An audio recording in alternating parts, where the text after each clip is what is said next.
Kain.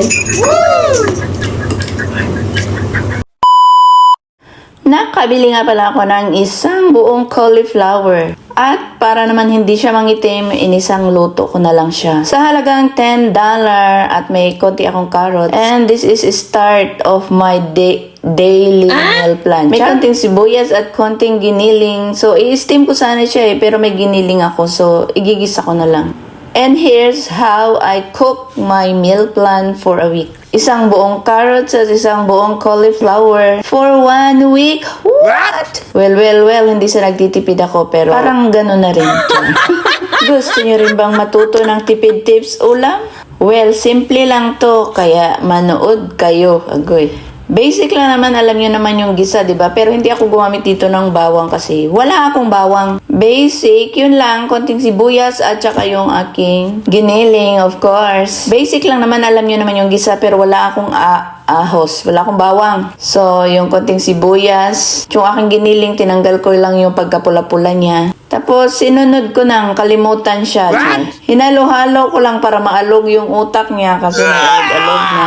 Ako, okay na talaga ako sa steam sa steam or boil. Ganun pala talaga, no, pag nagkakaedad ka na, yung mga lasa ng pagkain mo is yung parang bumabalik ako sa mga sa mga organic taste. Ayoko kasi yung parang overtaste ba, parang akong na-load-on ba, anong tawag doon. Gusto ko yung mga normal na lang, yung boil, yung steam, yung ganun, tas isasaw-saw ko na lang siya sa suka at saka sa toyo.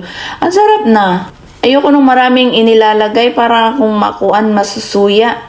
So, gusto ko ng malambot na gulay, medyo malambot yung carrots at saka yung cauliflower. So, nilagyan ko siya ng konting tubig. And after nga niyan, tinakpan ko muna para mabilis siyang maluto. Then, ang ginamit ko lang palang pang timpla dito is salt and pepper lang talaga. And while inaantay kong lumambot yung aking cauliflower, sa kabilang naman burner, nagluto ako ng aking pang partner sa aking gulay. So ayan, meron akong chicken breast.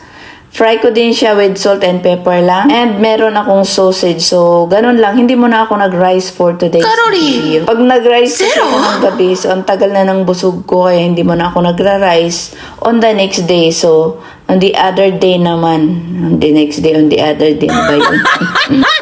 Ganito lang talaga yung gusto ko. Yung gusto kong timpla. Ayoko ng maraming mga nilalagay na mga pangpalasa. Salt and pepper lang, solved na. Tapos may sausawan akong lemon or suka or something na kung ano lang ang meron ako. Pag wala, di wala. Problema ba yun? Yun na nga, tapos na ako nag-fry. Binisita ko na itong aking niluluto. After 48 hours, ayan na siya. Walang kakulay-kulay, walang kabuhay-buhay. Pero masarap. A few moments later. Siyempre, hab-hab na. Itsura ng patay gutom na lola talaga.